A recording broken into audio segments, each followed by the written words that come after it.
The system girl appeared in my boyfriend's life. She meticulously staged a damsel in distress scene on a route she knew my boyfriend, Cameron, took all the time. Two sketchy guys with badly dyed hair yanked her into a narrow alley and she played her part perfectly, crying, struggling, screaming for help in Cameron's direction. Cameron's friends reacted immediately. One after another, they rushed in. But Cameron, my Cameron, kept hold of my hand and didn't move an inch. "Aren't you going to help?" I asked, nerves crawling up my spine. Because in the dream I'd had last night, he was the first one to charge in. Right now, though, he stared into the dim alley and calmly shook his head. His expression was so composed it was almost chilling. "I don't think so," he said. The scene from my dream had turned into reality, yet his reaction was completely different. My thoughts tangled into a mess. I was about to say more when I saw the two guys shove the girl away with a curse and sprint deeper into the alley. Under the faint yellow glow of the streetlights, Cameron's friends emerged with her. That was when I finally saw her face clearly. I froze. She looked exactly like the system girl from my dream. Tears streamed down her delicate face, and when her eyes landed on Cameron, they seemed to fall even faster. "Cam," she choked out, voice trembling, "thank you for sending your friends to save me." Cameron's grip on my hand tightened. He scanned her with a blank, unreadable look. "I didn't," he said flatly. "You're thanking the wrong person." The smile on her face stiffened, as if his bluntness had slapped her. Her gaze flicked to my hand, still laced tightly with his, and a faint frown creased her brows. Then she stepped around me as if I weren't even there and thanked the others instead. They waved it off like it was nothing. No sweat. We just happened to be nearby. Yeah, those losers? I'd scare them off any day. Then Cameron's friend Liam Perry spoke up, tilting his head at her. "Hey, are you the new art student? I think I saw you when I went to meet Amelia." Amelia was Liam's girlfriend. The girl wiped at her tears with the back of her hand. Her eyes were red, but she still managed a small smile. "Yes," she said softly. "I am. Thank you. I'm Savannah Monroe." My heart dropped. Even the name was the same as the girl in my dream. Could it really be coincidence? Had the dream truly been nothing more than a dream? Scenes from last night flashed through my mind like a film reel I couldn't turn off. I kept staring at Savannah, unable to look away. The wind swept her hair across her face. She tucked a strand behind her ear and spoke again, voice sweet and grateful. "It was so lucky you were there," she said. "Could we exchange numbers? I'd like to treat you all to dinner sometime." Exactly. Every step matched the dream, except for one thing. In the dream, Savannah only added Cameron. Now, I watched her unlock her phone and open her QR code. When she held it out, she paused for the briefest second in front of Cameron. Then quickly shifted and offered it to Liam instead. Liam scanned it eagerly, added her, and wiggled his phone at her with a grin. "Make sure you accept." Savannah nodded. Then she offered her phone to the other guys one by one. Only after everyone else was done did she look up at Cameron. She tried to seem composed, like this was casual, like her cheeks weren't faintly pink. "Cam," she said. "You should add me too." My pulse spiked. In the dream, after they exchanged numbers, Savannah pursued Cameron relentlessly. He went from polite refusal, to real annoyance, to a cold, final dismissal, until the day of our wedding. In the dream, she had appeared at the ceremony and said she couldn't live without him. And Cameron had let her pull him away. He'd run out of the venue in front of everyone, leaving me standing there with all our guests watching. The wind picked up, scraping harder against the street. I held my breath. A moment passed. Cameron raised the hand still tightly linked with mine, as if to make a point without saying it. When he spoke, his voice was glacial. "How do you have the nerve to ask for my number right in front of my girlfriend?" Savannah's smile vanished. She clearly hadn't expected such a direct rejection. Her fingers trembled around her phone, but she didn't lower it. She forced a shaky laugh, eyes wet again. "Cam, I didn't mean anything by it. It's just..." Before she could finish, Cameron's gaze had already moved past her as if she were air. He turned to me, and his expression softened instantly. "Are you cold, Sid?" As he spoke, he adjusted the scarf around my neck with careful hands. I shook my head, staring up at him. He was right there, warm, solid, familiar, yet a strange sense of déjà vu washed over me, as if I were looking at him through the haze of another lifetime. After he fixed my scarf, he gently ruffled my hair. "We've wasted enough time," he said. "You must be hungry. Let's go eat." His hand closed around mine and tugged me forward. I followed automatically, still dazed, still unable to tell where the dream ended and reality began. We'd only taken 2 steps when Cameron stopped again. He didn't turn around, just tilted his head slightly and called back. "Are you coming or not?" The group snapped out of it and hurried after us, laughing, chattering, the tension dissolving into motion. Only Savannah remained behind. We'd walked a good distance, but I could still feel a gaze drilling into the back of my head. I turned. Savannah's eyes met mine. For a split second, the look in them was sharp, resentful, unwilling, tightly leashed rage. Then it was gone. She gave me a sweet smile, delicate and brittle, as if nothing had happened. Looking at her beautiful, perfectly innocent face, I wondered if I'd imagined it. At the restaurant, everyone gradually forgot the scene outside. The table filled with noise, jokes, laughter, the clink of chopsticks and bowls. But Liam kept looking down at his phone. He scrolled as if he couldn't help himself, pausing now and then to zoom in on photos, a soft smile tugging at his lips. If I had to guess, it was Savannah's page. I thought of Amelia.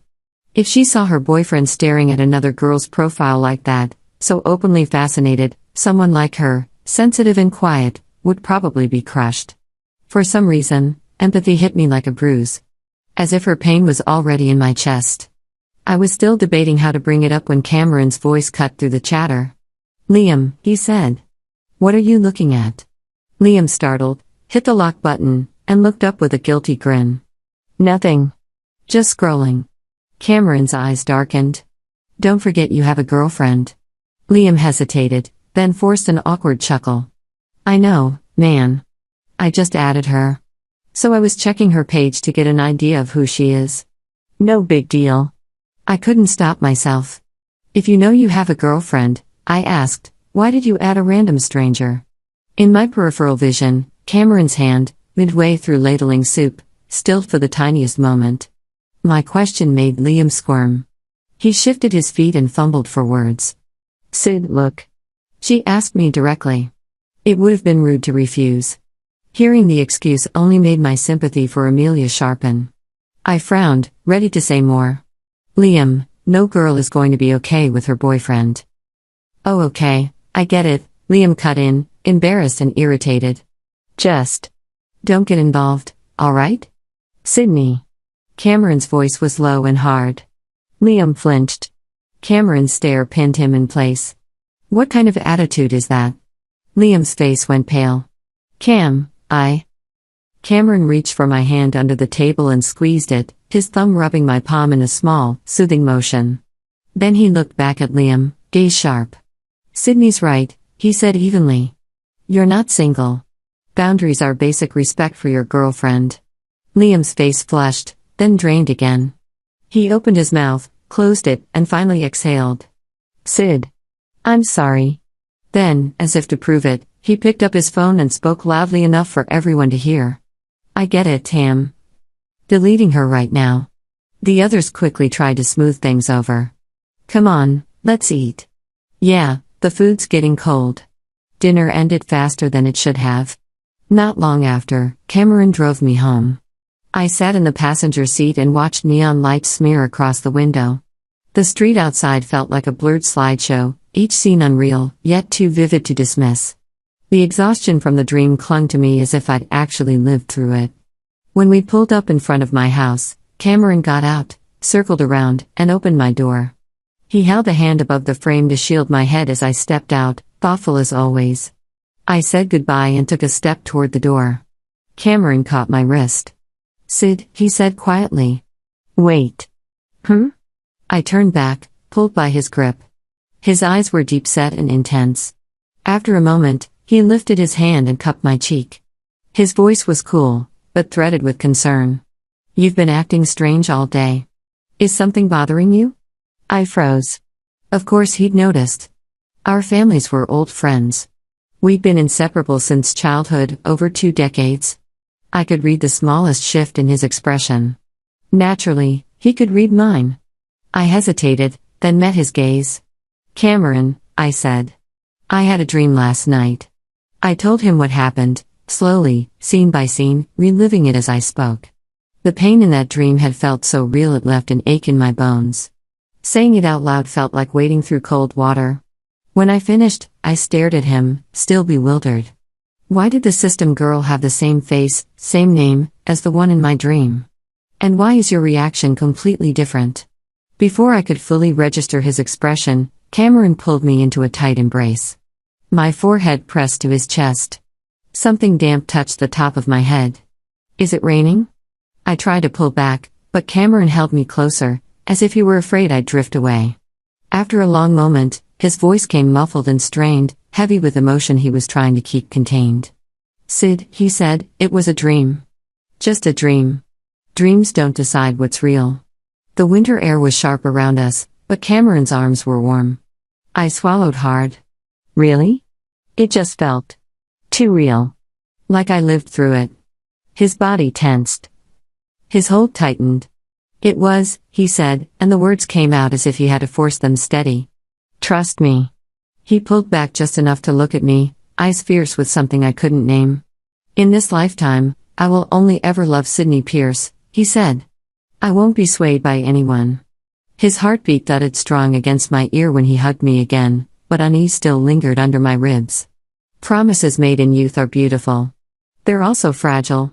Like moonlight on water, one ripple, and everything shatters into pieces you can't put back together. I went inside, greeted my parents, and walked upstairs. In my room, I drifted to the window without thinking. Through the sheer white curtains, I looked down. Cameron's car was still parked outside. He leaned against the driver's door, hands buried in the pockets of his black wool coat. The streetlight scattered pale light across his shoulders. The wind looked biting, and he stood there anyway, head lowered, lost in thought. My fingers tightened around the curtain fabric. I wondered, quietly, when his promise would change. That night, I slept in broken pieces. The next morning, my driver dropped me off at the university. As I stepped out, I saw Savannah and Cameron together. Savannah's face was bright with a cheerful smile. She extended a small paper bag toward him. Cam, she said warmly, I woke up early just to make you this sandwich. As if to prove she'd been thoughtful, she pointed toward Liam nearby. Liam and the others have one too. You should try it. Liam nodded eagerly, already chewing, grinning like a kid. She's not just pretty, Cam, she can cook. You have to try it? It's really good. Cameron's hands stayed in his coat pockets. He didn't even glance at the bag. He looked at Savannah with impatience, his voice cold and faintly annoyed. No, thank you. Savannah's smile wavered. She pushed the bag forward as if offering it harder would make him accept. Cam, it's just a nice gesture. Move, Cameron said. His patience was gone. Savannah's face went white. Her eyes welled instantly, but she still stepped forward, braver than she had any right to be. Students passing by slowed, whispering, drawn to the tension like it was entertainment. Savannah took a shaky breath, eyes fixed on Cameron. Why won't you take my sandwich, Cam? She asked, voice trembling. Do you have a problem with me, or do you just hate me? Cameron's eyes were empty of warmth. He didn't seem interested in softening the truth. Yes, he said. The blunt answer turned Savannah's cheeks red. Her fingers clenched the bag so tightly her knuckles whitened. The onlookers exchanged looks, murmuring. Tears gathered in Savannah's eyes. She swallowed hard and forced the question again, stubborn and desperate. Why? What did I do to offend you? I just wanted to thank you, so I made sandwiches for breakfast. It's not just for you, I made some for Liam and the others too. Cameron's gaze sharpened. Thank me for what? Savannah froze, confidence flickering. For saving me, she whispered. Cameron's voice stayed detached. I told you yesterday. You're thanking the wrong person. Savannah's arms trembled. She tried to push out an explanation anyway. You were there, so I included you. It didn't take much extra time. Cameron cut through her without raising his voice. My girlfriend was there too, he said. Why didn't you make one for her? Savannah went rigid. Her face drained of color. She opened her mouth, but nothing came. Cameron didn't spare her another glance. He walked past her and headed straight for me. The north wind howled through the trees, rattling dry leaves to the ground. Cameron reached me quickly, and without hesitation, he opened his coat and wrapped it around me, pulling me into his warmth as if the cold didn't deserve to touch me. Waiting so long, he murmured. "Are you cold?" His body heat surrounded me like a shelter. I should have felt safe. Cherished. Instead, a thin strand of bitterness unwound inside my chest. "Cameron," I whispered, throat tightening. He immediately lowered his head. "What is it?" "Sid?" Tears spilled before I could stop them. "You accepted it," I said, voice breaking. "In the dream. You accepted her breakfast." Cameron's body jerked like the words had hit him. "Sid," he said, and for once his tone held something raw, nervousness, fear. He patted my back gently, urgently, trying to steady me. "That was a dream," he murmured. "Only a dream. Look at reality." I didn't take it. Did I? My vision blurred. I squeezed my eyes shut, trying to nod, trying to breathe. It all felt unreal, like I wasn't fully awake, but I wasn't dreaming either. Eventually, I steadied myself enough to walk. Cameron and I headed toward the campus buildings. Behind us, Savannah was still there, hunched close to the ground, arms wrapped around herself. Her quiet sobs were carried away by the wind. Liam crouched beside her, speaking to her with worried urgency. Something in the air felt changed. Days passed, slow and heavy. Savannah stopped appearing in front of us as often. Sometimes we'd run into her on campus. Her eyes would fill with tears the moment she saw Cameron. Cameron always looked straight ahead, tugged me forward, and walked past her as if she didn't exist. Until Cameron's birthday. A group of us celebrated at a private club, tucked away behind a polished lobby and a guarded door. Halfway through the party, Savannah appeared. When she walked in, Cameron was placing a peeled shrimp on my plate. Savannah's gaze caught the gesture. Sadness flashed across her face, quick, sharp, undeniable. Then she forced a smile and held out a beautifully wrapped gift box. "Happy birthday, Cam." She clearly put effort into her appearance. Light makeup, pale lips, a fragile, delicate look that made her seem breakable. She wore a white wool coat tailored like Cameron's usual black one, so similar it looked intentional, like she wanted people to see them as a matching pair. Cameron didn't take the gift. He raised his eyes slowly. "How did you get in here?" The club was members only. Savannah couldn't have entered without help. Savannah's smile trembled but held. "I used Liam's membership card," she admitted. "I just wanted to wish you happy birthday in person." Silence pressed down over the room. No one knew how to react. Savannah stood there with that mournful, helpless look that made sympathy feel automatic, especially for someone like Liam. Amelia sat beside him, yet Liam's eyes hadn't left Savannah since she walked in. "Cam," Liam said quickly, "I let her in. She's genuinely nice. It's your birthday, man. Just let her stay and celebrate with us." My gaze flicked to Amelia. She was biting her lip, staring down, her expression empty in a way that hurt to look at. A sense of dread rose in me, cold and familiar. In my dream, Savannah had also come to Cameron's birthday. He'd rejected her pursuit before, but he hadn't rejected her presence. He'd let her stay, brow shadowed with something complicated. But now... Cameron's eyes held open disgust. "I don't need your blessing," he said. "Or your gift." He wrapped an arm around my shoulders, pulling me close. "I love my girlfriend," he said, voice steady and unapologetic. "And I will only ever love her, Savannah." His gaze didn't soften. "So stop bothering me," he continued. "And stop doing things that are, frankly, humiliating for you." Savannah's face flushed deep red. The chandelier overhead threw light across the tears gathering in her eyes. She wiped quickly at the corner of one eye and choked out, "Not even. As a regular friend?" Cameron's voice turned to ice. "I don't need a friend like you." Savannah broke. She covered her mouth with her hand and hurried out, shoulders shaking. Savannah," Liam shouted, shooting up as if pulled by a string. He rushed toward the door. Cameron grabbed his arm. "Liam," he said sharply, "don't get involved where you don't belong." To my shock, Liam yanked his arm free, face tight with anger. "I don't know why you're so cold," he snapped. "I just don't get it." She's a decent girl. She hasn't done anything out of line. But you've hated her since day one. His voice rose, frustration spilling over. Humiliating her in front of everyone, does that make you feel better? Cameron's eyes narrowed. His jaw tensed, but he forced patience. I'm telling you this as a friend, he said. Don't let a moment of fascination blind you. She's not as innocent as she looks. Then he gestured toward Amelia. And your girlfriend is right here. Are you going to hurt her over a girl you barely know? Liam finally looked at Amelia. Seeing the redness around her eyes, he ran a hand through his hair, irritated, more at being confronted than at what he'd done. Mia, he said quickly, don't think too much. I just can't stand Cameron targeting someone younger. He glanced at the door, anxious. Wait here. I'll go check on her and be right back. And he ran out. Amelia watched his retreating back like she couldn't move, like the room had turned to glass around her. Tears slid down her cheeks. My chest ached. Maybe it was something between women. Maybe it was because in my dream, I too had watched Cameron's back disappear. I reached for Amelia's hand, squeezing it gently. Then commotion exploded in the hallway outside. Voices, hurried footsteps, alarmed shouts. Someone get security. Upstairs, hurry. Everyone startled. Chairs scraped. People surged toward the door. A cold thought struck me. Could it be Savannah? Amelia's grip tightened around mine.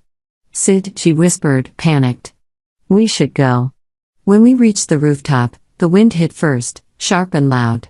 The city lights flickered below like scattered stars.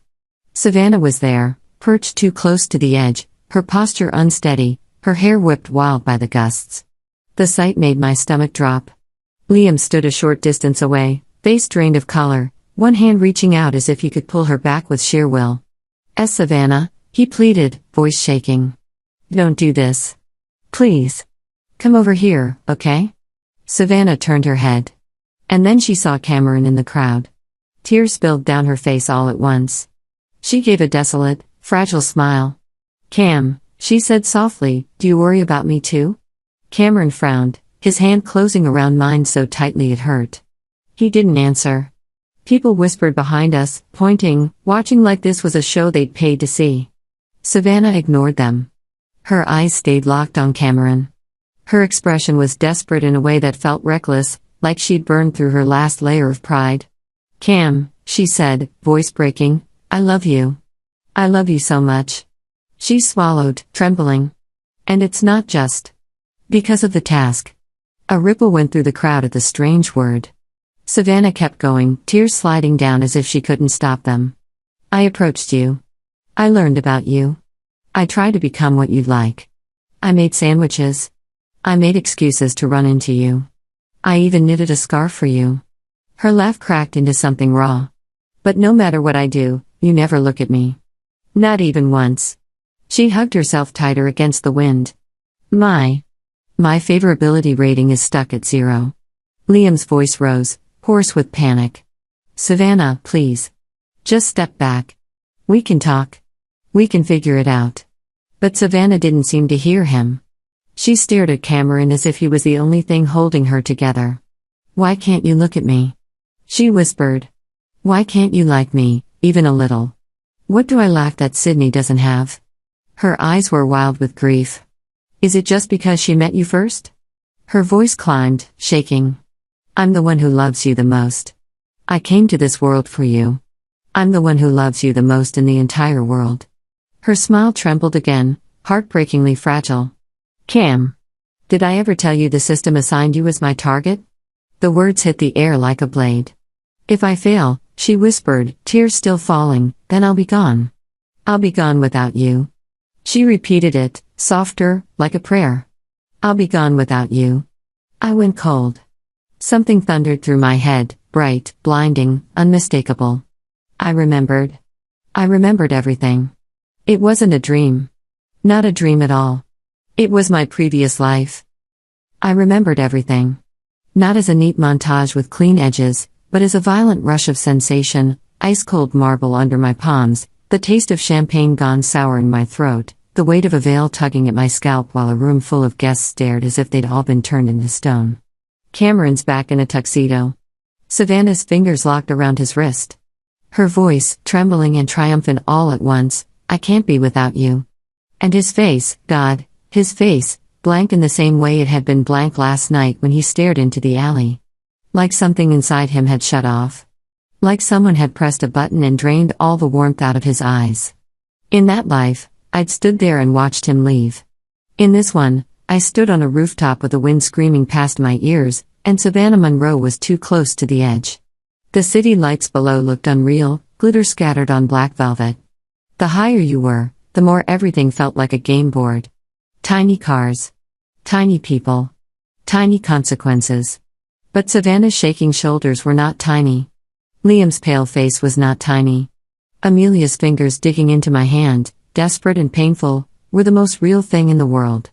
Savannah stared at Cameron like he was the last thread keeping her from unraveling. Cam. Did I ever tell you the system assigned you as my target? Every head in the crowd tilted at the word system. Confusion rippled. Mockery tried to rise, someone snored, a whisper that sounded like, is she talking about an app? But I knew that word the way you know the sound of your own name. I'd heard it before. Not spoken aloud like this, but inside my skull, bright and metallic, like a notification that never stopped buzzing. In my last life, I hadn't understood what it was until it was too late. In that last life, I clung to the easiest explanation because it hurt less. Cameron fell out of love. Cameron chose her. Cameron humiliated me. It was simpler than admitting that something had reached into our lives and tried to move us like pieces. Now the wind slapped my face and I tasted salt. I stepped forward before I could talk myself out of it. Amelia's grip tightened, panicked. Sid. I'm not going near the edge, I said, though my voice came out too thin. I forced breath into my lungs. Forced steadiness into my legs. Savannah. Look at me. Her eyes snapped toward me. For a fraction of a second, she forgot to perform. The delicate heartbreak on her face cracked, and something raw showed through, fear, yes, but also fury. The kind that comes from being trapped inside a story where you know you're losing. You, she whispered, like the word was a curse. The crowd leaned in, hungry for drama. I hated them for it. I hated myself for the part of me that, once upon a time, had also watched my own disaster like it was happening to someone else. Savannah, I said again, softer. I held my hands out, palms open, a universal sign that I wasn't here to fight her. Step back. Just one step. We can talk when you're safe. Her laugh turned into a sob. Safe? She choked. I'm not safe anywhere. If I fail? You don't disappear, I cut in. The words left my mouth before I could stop them. Savannah froze. So did Cameron. So did Liam. Even the wind seemed to pause, as if the world itself had leaned closer to listen. Savannah's lips parted. Her eyes were huge and wet. What? What did you say? My heartbeat was a drum in my ears. I could feel Cameron's hand still locked around mine, but now his grip had changed. Tighter, yes, painful, yes, but also almost pleading. Like he was trying to hold me in place. Like he was afraid of what I was about to do. I didn't look back at him. If I did, I might falter. You don't disappear, I repeated, enunciating every syllable. That's what it tells you, so you'll panic. So you'll do anything. But it's not true. Savannah's face went blank with shock, and in that blankness I saw a girl my age, not a villain, not a system girl, just someone who'd been pushed into an impossible role and told the only way out was to win. How do you know? She whispered. Because I watched you vanish in a flash of white after my wedding. Because I heard a voice announce a failure and then a reset, cold as a judge. Because I woke up in my bed afterward with my face wet and my throat raw from screaming, convinced it was a nightmare, and I spent the rest of my life trying to forget the shape of your smile when you pulled him away. I didn't say any of that. I just said, because I remember. The air changed. Not in a magical, cinematic way. In a human way, the way a room changes when someone finally tells the truth that everyone has been dancing around. Savannah's eyes darted to Cameron.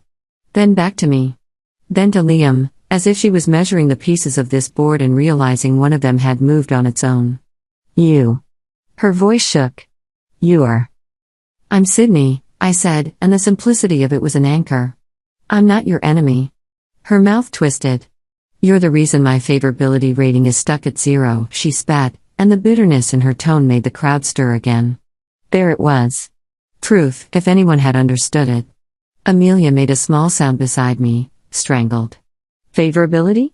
Liam's face tightened like he wanted to laugh it off, but his eyes stayed glued to Savannah, hypnotized. Cameron didn't move.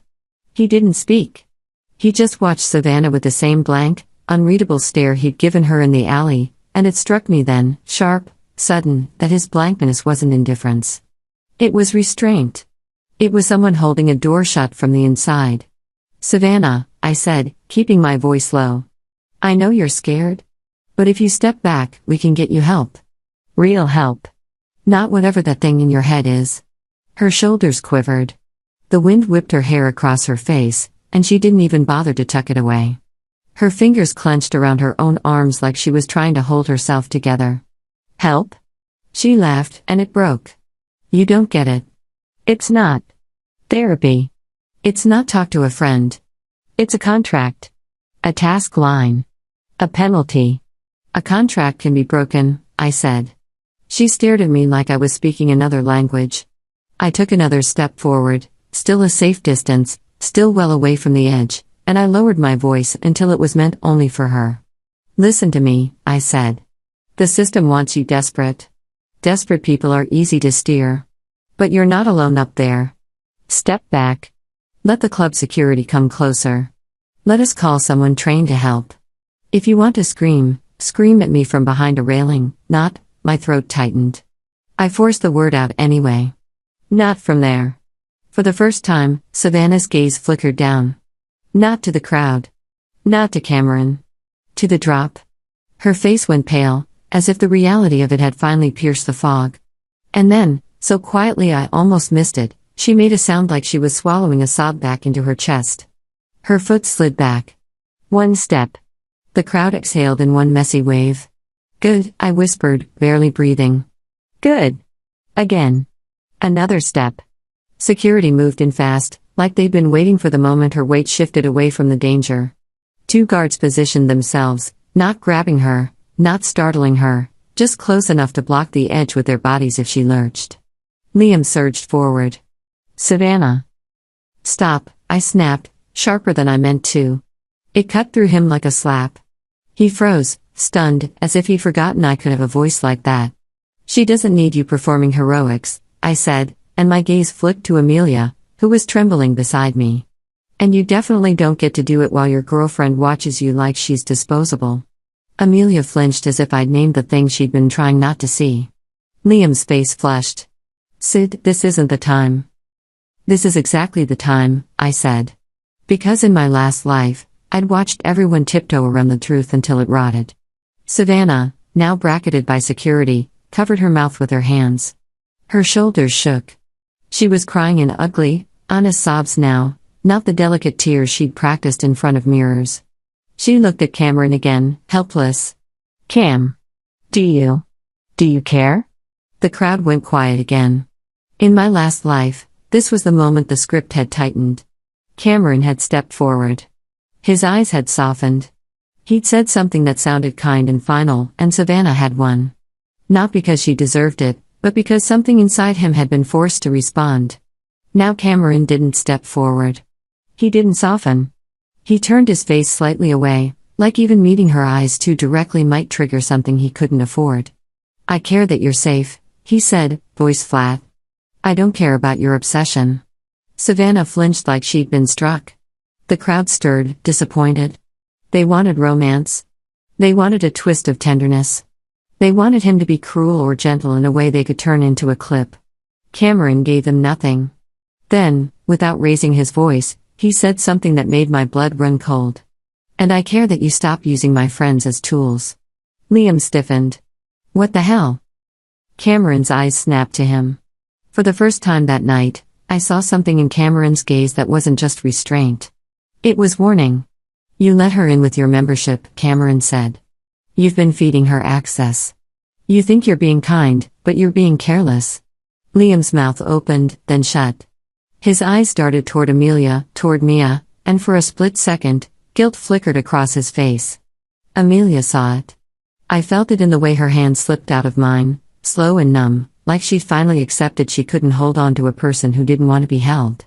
Savannah's eyes widened, and something ugly flashed in them, too fast for the crowd to catch. Then she sagged against the wall, shaking. A woman in a dark coat arrived, someone the club must have called, trained, calm, moving with purpose. She spoke gently to Savannah, guiding her toward the stairwell. Savannah went, still crying, still resisting with her body but not with her feet, like a person walking through a door she didn't want to admit existed. As they passed me, Savannah's gaze snagged on mine again. Her lips trembled. And she mouthed two words, so faint I could have imagined them. "You too?" I stood there as the rooftop emptied, the adrenaline draining out of my veins and leaving me hollow. Amelia didn't follow the crowd back inside. She stayed, staring at the spot Savannah had stood, her face washed pale by city light. Liam hovered near her, torn between chasing Savannah and staying with his girlfriend, and the fact that he looked torn at all made something in me go hard. "I'm sorry," he said to Amelia, rushed. She was. Amelia lifted her head slowly. Her eyes were red-rimmed, but dry.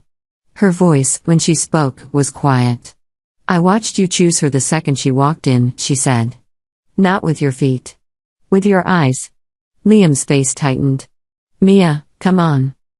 "No," Amelia said, and there was steel under the softness. "Don't come on me. Don't make me feel dramatic for noticing what's obvious." She looked at me then, and the expression on her face made my chest ache. It was gratitude tangled with grief, like she was thanking me for saying the thing she hadn't been able to say out loud. I took her hand again, firm this time. And I made a decision. In my last life, I'd been so obsessed with not losing Cameron that I'd let other people get hurt around me without reaching out. In this life, I wasn't going to be that version of myself. "Amelia," I said, my voice steady despite the shaking inside me. "If you want to leave tonight, I'll take you home. If you want to stay and talk, I'll stay. But you don't have to stand here alone while he makes excuses." Liam's head snapped toward me. "Sydney. You're not the victim here," I said, flat. He looked like he wanted to argue. Like he wanted to be angry. Like he wanted to pretend this was all about Savannah being unstable and Cameron being cold and me being meddlesome. But Amelia's face didn't give him anything to work with. She simply nodded once. "I want to go," she said. Liam's mouth fell open. "Wait, Mia, don't." Amelia stepped back from him. "Don't touch me," she said, not loud, not dramatic. Just clear. Something in Liam's posture collapsed. That was the first turning point, even if he didn't realize it. Cameron and I drove Amelia home first. The car was quiet in the way a room is quiet after a storm, everything wiped clean and raw. Amelia stared out the window, and every now and then her throat worked like she was swallowing something too big. When we pulled up to her building, she didn't reach for the door handle right away. She looked at me instead. "Sid," she said softly. "On the rooftop." When she said system, "You looked like you knew." My fingers tightened around my seatbelt. Cameron's hands tightened around the steering wheel. I chose my words carefully, because I could feel the invisible line between truth and chaos. "I knew enough to recognize a trap," I said. Amelia's eyes searched mine. Then she nodded, like she was filing the information away for later, when she wasn't bleeding. "Thank you," she whispered. "For what?" I asked. "For not letting me pretend," she said, and then she got out of the car and walked into her building without looking back. The moment her door closed, the silence returned. Cameron didn't drive off. He kept the engine running, but his hands loosened on the wheel, and his shoulders sagged in a way I'd never seen before. Like he'd been holding himself upright by sheer will. The streetlight outside painted his face in pale gold. He looked older in that light. Not in years. In weight. I turned toward him. "Cameron," I said, my voice barely above a breath. "You remember too?" It wasn't a question. His jaw tightened. He stared straight ahead. For a long moment, he didn't answer. Then, very quietly, he said, "Yes."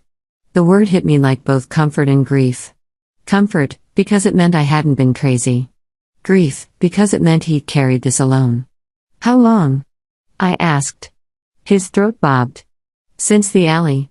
I blinked. "But last night, you..." I saw her face, he said, cutting me off. His voice sounded tight, like he was speaking through something sharp in his chest. And everything snapped back. He inhaled, shaky. In that life, he continued, I thought I was choosing. I thought I was losing you because I was weak. I thought I deserved to hate myself. My stomach twisted. He finally looked at me, and his eyes were too intense, too bright, like he'd been staring at a fire for too long. I didn't run out of the venue because I wanted her, he said. I ran out because something inside me screamed that if I didn't, you would disappear. My breath caught. You would disappear, he repeated, and this time the word sounded like memory, not metaphor. That's what it told me.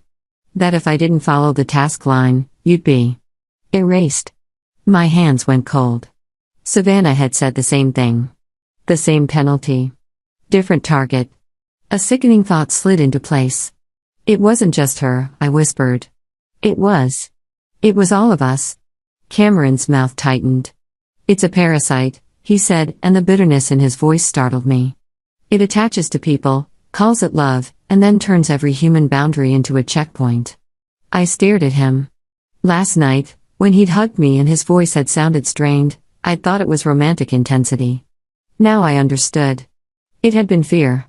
I kept thinking, Cameron said, voice low, if I could just do it right this time.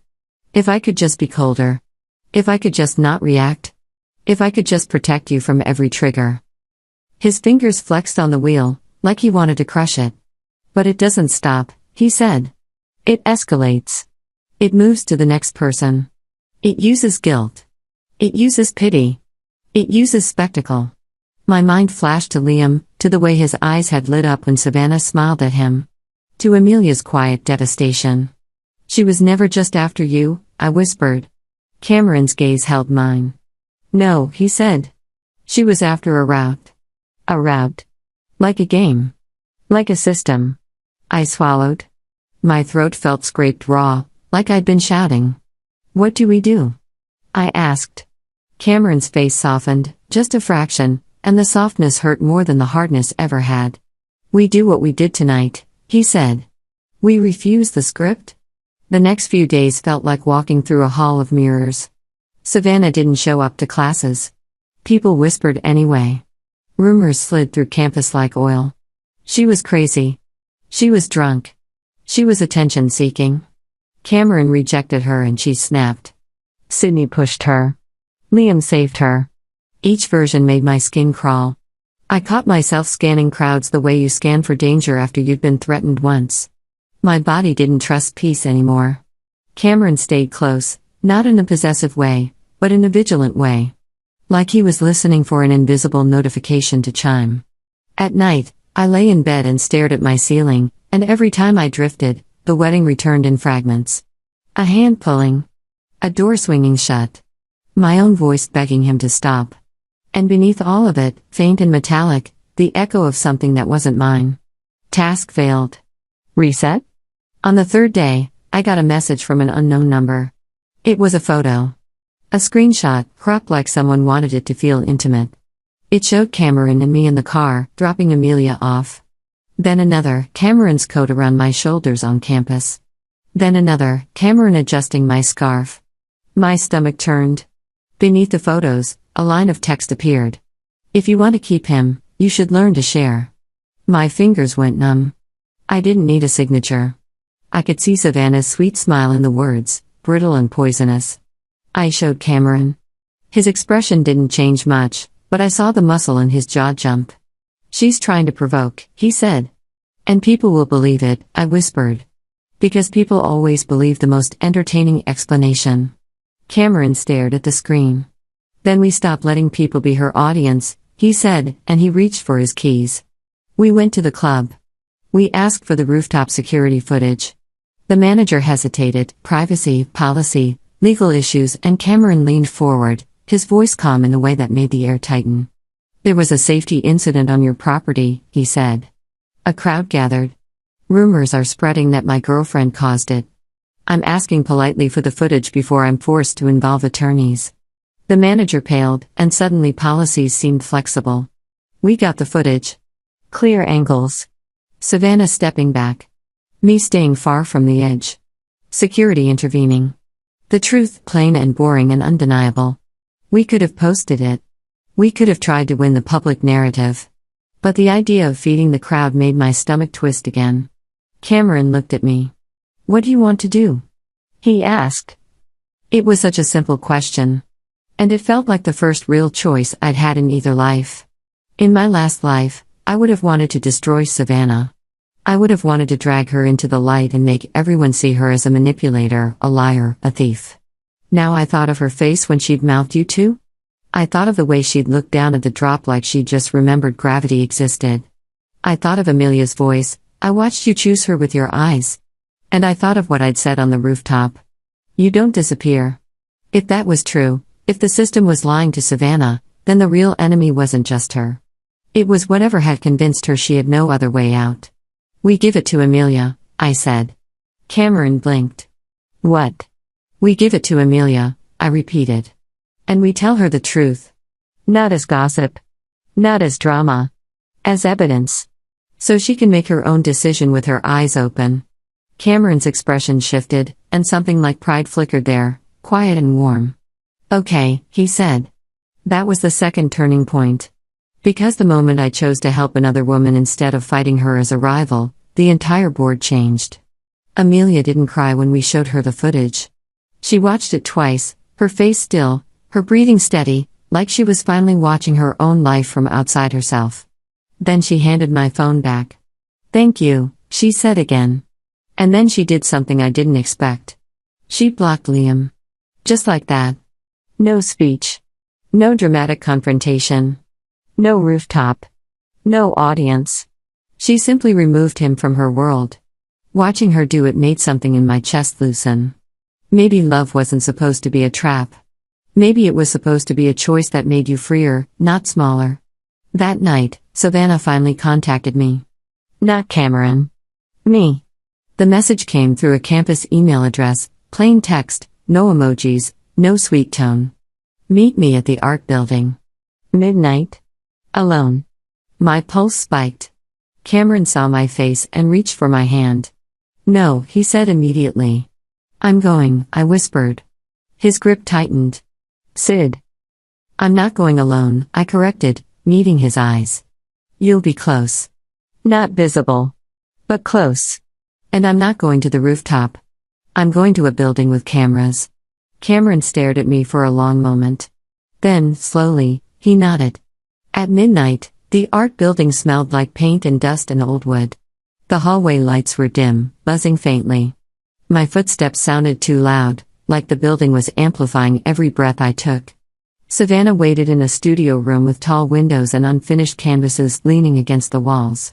In the low light, the room felt like a stage after the audience had gone home, props still standing, silence thick. She looked different. Not delicate. Not glowing. Just tired. Her hair was tied back messily. No makeup. Her coat hung open like she hadn't bothered to wrap herself up against the cold. When she saw me, her expression tightened. "You came," she said. "I said I would," I replied. Her gaze flicked behind me, suspicious. "Where's Cameron?" "Not here," I said, and it wasn't a lie. Not in the way she meant. Savannah's laugh was sharp. "You always win," she said. Even without trying. I exhaled slowly. "What do you want, Savannah?" She stared at me like she was deciding whether to show me her throat or her teeth. Then she lifted her hand. Her fingers trembled slightly. "I want out," she said. The words hit the air like a confession. My chest tightened. "Then get out," I whispered. "Quit. Walk away. Go home." Her face twisted, pained. "It won't let me." I felt a chill crawl up my spine. "What do you mean?" I asked. Savannah's eyes glistened. "It says if I abandon the main task line, penalty is immediate," she whispered. "Not reset. Not removal. Immediate." My mouth went dry. This was the escalation Cameron had warned about. She was being cornered. Savannah swallowed, hard. "I believed it for so long," she said, voice shaking. "Because it's inside my head. Because it shows me numbers. It shows me prompts. It shows me how people will react if I say the right thing." She looked at me, and for a moment she didn't look cruel. She looked terrified. And then on the rooftop, she whispered, "You said it was lying." I nodded, slowly. "It is." "How do you know?" She demanded, sudden anger flaring like a shield. "How do you know what happens when you fail?" I inhaled. This was the third turning point, and I could feel it. Not because I wanted drama. Because the truth was a blade, and I was about to use it. Because in the life before this, I said quietly, "You did what it wanted. You showed up at my wedding. You pulled him away. And I watched you vanish." Savannah froze. Her face went blank, then white. "What?" she whispered. "In that life," I said, keeping my voice steady, "I thought you won. I thought he chose you. I hated you for it. I hated him too. And I spent years drowning in that." Savannah's breath came faster. "You're lying." "I'm not," I said. Her eyes darted around the room like she expected the walls to speak. Then she whispered, "So he left you?" "Yes," I said, and the word hurt even now. Savannah's lips parted. Her pupils shook. Then, very softly, she said, "It told me. It told me he would." My stomach dropped. Savannah pressed her hands to her temples like her skull hurt. "It told me he would leave you," she repeated, voice cracking. "It told me you were the obstacle. That if I just pushed hard enough, the story would correct itself." A bitter laugh slipped out of her. And it did.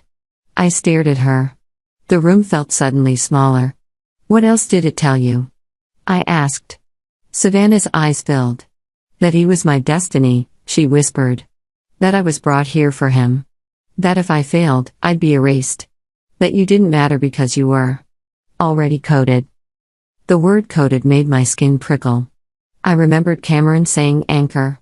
I remembered the way the system felt, like a logic chain, not a soul. Savannah looked at me, and her expression changed. Not sweet. Not hateful. Just stunned. "It never told me," she whispered, "that you were a person."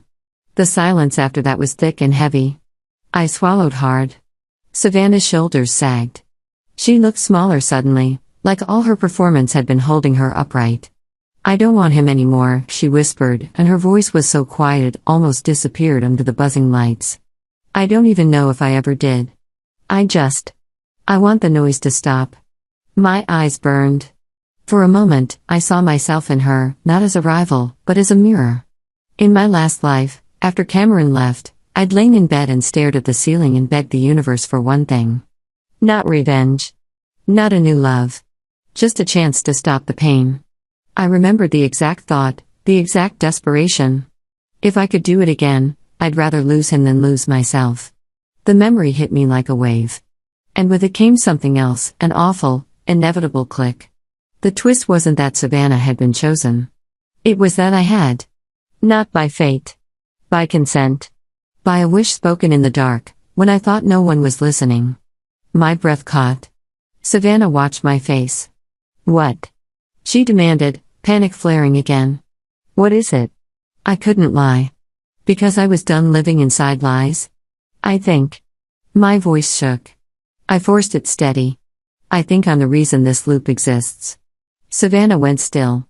"The system," I whispered, "doesn't create miracles. It trades. It attaches to a choice. It needs permission." My hands trembled. I clenched them into fists.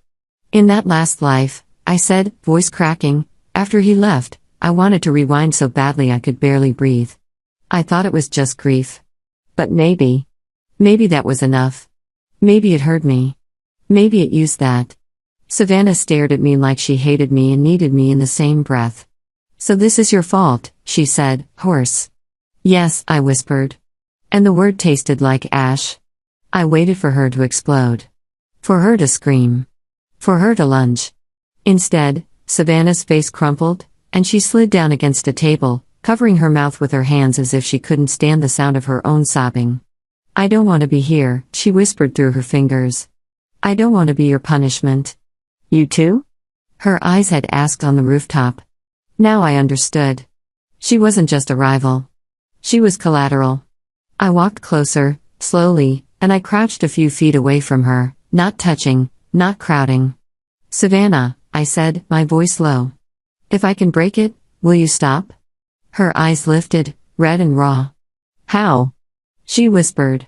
I swallowed. The answer wasn't dramatic. It was terrifyingly simple. The system fed uncertainty.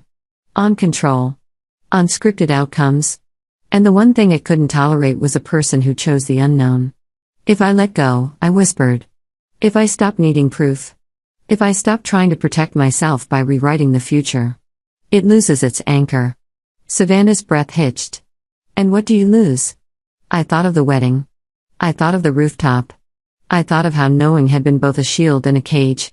I looked at Savannah's ruined mascara-less face, at the exhausted girl inside the villain role, and I made my moral choice.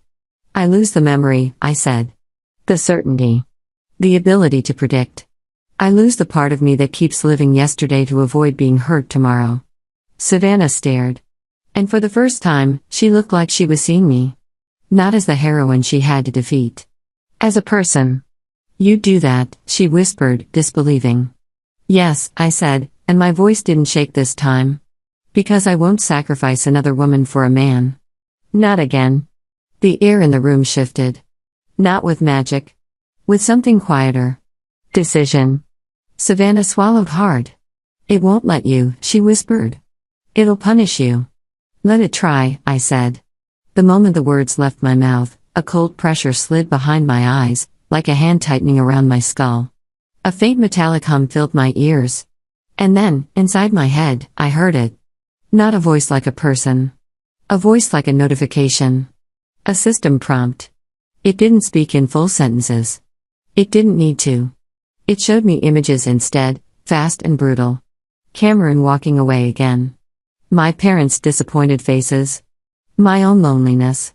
A future where everything I loved shattered. Fear surged, hot and sharp. For a split second, the old me reached for the comfort of control. No, I thought. Not that. Anything but that. And then I stopped. I inhaled. I tasted paint and cold air and the faint sweetness of something someone had spilled days ago. I grounded myself in the present. I turned my fear into a simple truth. Maybe that future would happen. Maybe it wouldn't. Either way, I was done bargaining with a parasite. I lifted my chin. Out loud, into the silent studio, I said, I withdraw my consent. Savannah's eyes widened. The pressure behind my eyes spiked, like a scream without sound. I blinked hard, tears spilling from the pain. And still I repeated, I withdraw my consent. My heart pounded. The hum grew louder, angrier, like a machine overheating. Savannah scrambled to her feet, trembling. Sydney, stop. No, I choked out. You stop. I looked at her, and my voice steadied. Say it too, I whispered. If you want out, you say it. You're not a pawn. You're not a task line. You're a person. Withdraw.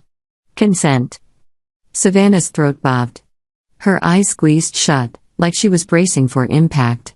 Then she whispered, barely audible, I withdraw my consent. The hum in my skull snapped sharp, like a cord pulled too tight. For a moment, my vision flashed white.